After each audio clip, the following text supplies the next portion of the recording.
Welcome back, family, to another shared message with you guys. I won't keep you long. I just wanted to come on and share a revelation that I had or that was shared with me, so to speak. If you haven't been following my channels, my blog, I'll try to link that below. Basically, I talk about ascension a lot and how religion and spirituality are closely tied. I know there are a bunch of people with differing opinions, separating the two. To me, it's like a means to an end, and I say that with all due respect. I know people might find that offensive because it kind of minimizes spirituality and religion in the same sentence. But to me, it's just a clearer way of conveying the thought process that I have about it. So I think both of them are just catalysts for ascension. Maybe I should stop saying just. So when we think about spirituality or religion, to me, it's just a way of connecting with Source and getting you closer to Source, Creator, God, whatever you call that thing, right? So anyway, the specific scripture that I was thinking about, and I didn't know it at the time, was Psalm 2:3-4. Though I walk through the valley of shadow of death, right? So I didn't even know what scripture it was. I just looked it up. It's Psalm 2:3-4, 23 and 4. So I found that interesting too, because 2:3-4, that's just the natural order of things. That's kind of going with the flow energy. So let me just share how I hear it or how I see it, and then you can see how, my interpretation is a little different. It's more of an esoteric understanding of scripture, I guess you could say, because it's definitely different, but this would just go to show like how the two are closely related, if that makes sense. So when I was saying it out loud or to myself in my head, here's what I heard. Though I walk through the valley of shadow work and ego deaths, through the dark night of the soul, I will fear no evil I find within self or others, because this is when you see it, when the veil is thin or removed completely by you doing the work. Your rod and staff comfort me, meaning your faith can provide comfort and or protection you need as you traverse the tumultuous waters in the valley of self-discovery. So, hopefully you're getting what I'm saying. Like, you doing the shadow work, you facing the ego deaths, going through all those things, that puts you into the valley or the depths of self-discovery. Like, you're destined to meet yourself there once you're stripped of the ego and, all the exterior things.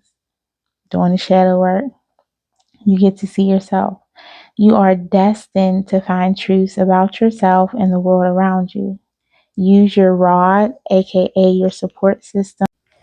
Use your rod and your staff or your support system. Staff being help, like, medical outside help. So seek help if necessary.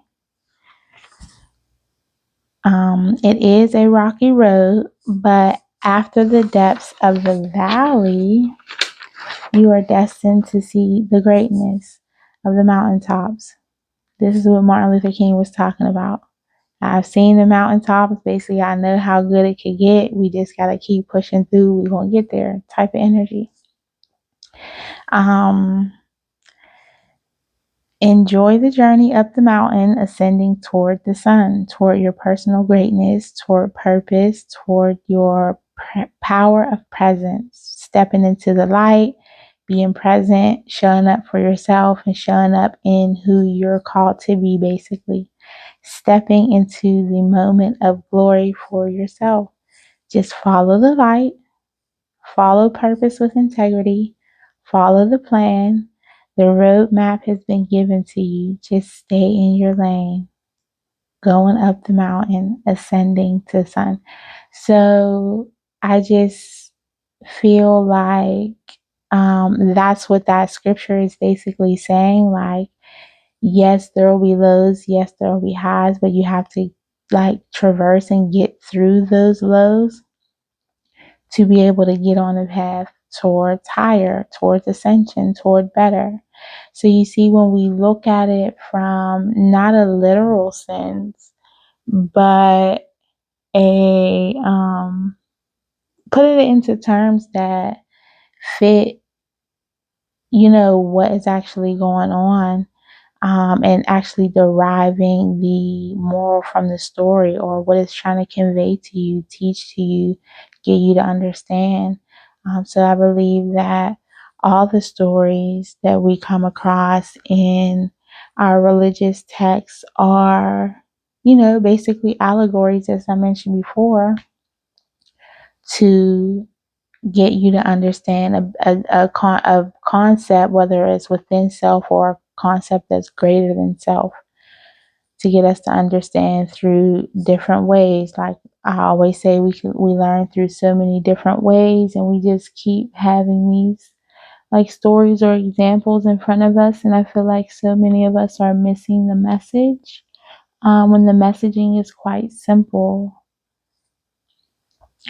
Follow the plan, go through the valleys, go through those dark periods of isolation and shadow work and shedding the ego, and not completely shedding it, but shedding those parts that you need to, integrating how you need to, so you can come out on the other side of that valley ready to ascend into your greatness. Because what we do know is you don't want to go into your greatest with those not so good energies, or not so good behavior styles or patterns or thinking patterns.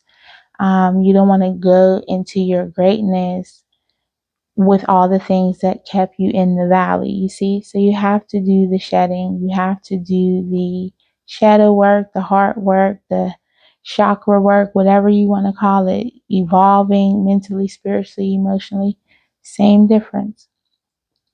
We have to get to the work. And that was my message for today. I just want to come on and share that with you guys. I found it to be poignant, so I figured somebody else out there might find it as interesting as well. So go in love and light, and don't be afraid of those valleys. Face it with courage, knowing that you can come out on the other side to come out on top. Peace, y'all.